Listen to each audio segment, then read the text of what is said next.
Good evening, and welcome to everyone gathered for the Texas Business Hall of Fame dinner. I'm thrilled that tonight you'll honor one of my dear friends, Don Evans. George and I have known Don for more than 35 years, beginning when we all lived in Midland in the early 1980s, and Don was CEO of Thom Browne, Inc. I know many of you will remember that it was a challenging time for the energy industry back then, full of ups and downs. One thing that was consistent, though, during those boom times or bust, Don led his company with purpose, optimism, and integrity, setting a course and making tough decisions while keeping an eye on the road ahead. Don likes to say that he's been cycle-tested in business, which I believe made him a better leader in the years to follow. When George was elected president in 2000, he asked Don to come to Washington, D.C. to be Secretary of Commerce in his cabinet. There was really no other choice. George knew that Don's business experience provided the perfect pedigree to oversee the department committed to supporting American companies, growing the economy, and expanding trade around the world. And of course, Don did a wonderful job leading the Department of Commerce and supporting the President's key economic policies and initiatives. And away from Texas, in a town where true friends are few and far between, it was of great comfort for us to have Don and Susie so close by. Don's success in business is matched only by his desire to serve others and his charitable activities over the years with the United Way, the Scleroderma Research Foundation, and the Brookwood community. They're just a testament to that. George and I are also fortunate that Don serves as chairman of the George W. Bush Foundation and played an instrumental role in its design, funding, and launch of the Bush Presidential Library. Don once said that the mark of a true leader is to share the instructive blessings of success and the lessons of failure, to give back to society, and to always be a good neighbor and a good citizen. I certainly agree that these are the reasons you've chosen Don to join the prestigious Texas Business Hall of Fame tonight. Congratulations to all the inductees, and now it's my pleasure to introduce a true Texas gentleman and leader, and my dear friend, Don Evans.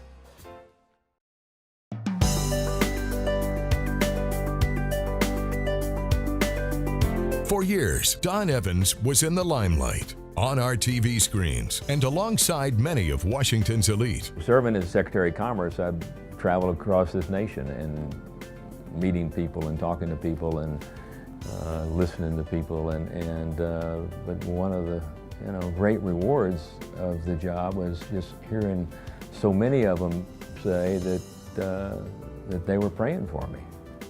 And I said, thank you, I need it. Because up there, you sure need it.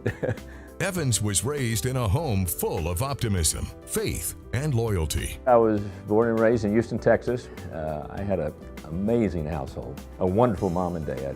You know, if you wanted to define the kind of growing up period for the American dream, I feel like I had it. My dad went to World War II. He served in the European theater as part of Normandy invasion. And when he came back to start and build a family and build a community, and that's what we did. After receiving his degrees from the University of Texas, Evans went to work as a roughneck for Thom Browne Incorporated, a large independent energy company. Now look, Don, you know this is a 7-day-a-week job, don't you? I thought he meant 7 days on and 7 days off, but it turned out it was 7 days a week, 365 days a year. But that daily routine was paving the way for his future. I did enter the industry when there was a tremendous amount of growth. And so it thrust me into leadership role quickly. And in fact, at 31 years old, I was president of Thom Browne. Evans was named CEO of Thom Browne Incorporated in 1985, right about the time the U.S. economy took a significant nosedive. It was an amazing period, probably one of the most, in terms of my business career, it was the most important period of my life because there's just so many lessons to learn. As I like to say, having been through that, I've been fully cycle tested. I've seen it go up, I've seen it collapse, and understand clearly the importance of having an upbeat, positive attitude through all of it. So as the big bust of the 80s came along, Don was moved into the mantle of leadership and took something from Chapter 7 into a great success story and acquired assets and renegotiated with the creditors and gave them equity and ended up making a terrific success out of a company that had been one of spectacular booms and a spectacular bust. The lessons he learned from the tumultuous 80s came into play in January 2001, when President George W. Bush appointed him for service as Secretary of Commerce. He was the voice of business and government. His belief in free enterprise, corporate accountability and stewardship remained during one of the most devastating times. September 11th. For me, it was all about trade and it was all about the economy. And we were able to do some very constructive things during those 4 years I was around, is on the economy, which the President led on, and on trade, which the President led on, which I had the responsibility of delivering. Evans was no stranger to Washington. Prior to his 2001 appointment, he was involved in 2 successful gubernatorial campaigns and served as chairman of the Bush-Cheney 2000 run for the presidency. He knowingly knew it was the business was booming. He was at a great position with Tom Brown, and he left that opportunity to make money and instead went to serve his country working with George Bush. He would have done very well had he stayed in the industry business. I think he made a personal sacrifice to go help serve our country and work with George Bush. Here's a guy who started out as a roustabout or a roughneck in the oil fields for a company in Midland, Texas. And 10 years later, he was head of the company. Now that's not a bad, that's a pretty darn good record. He followed that, of course, by being Secretary of Commerce of the United States of America. So he's got a resume that is really very, very impressive.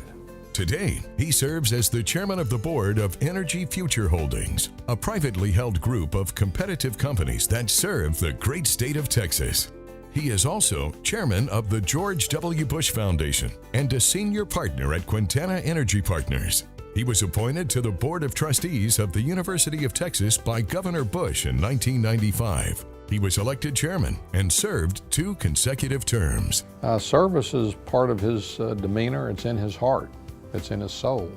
So I say, as you consider Don's life, you can't just look at his life as a businessman, or his life just as a family man, or his life just as a philanthropist or a statesman. The whole person has got to be judged for that total commitment. And he has had a balanced life and one of accomplishment in all aspects. He has that dynamic personality that gathers people together and helps guide them in the right path. And those kinds of attributes are ones that ought to be honored by the Texas Business Hall of Fame. And it's just a pleasure and privilege to see him join those ranks.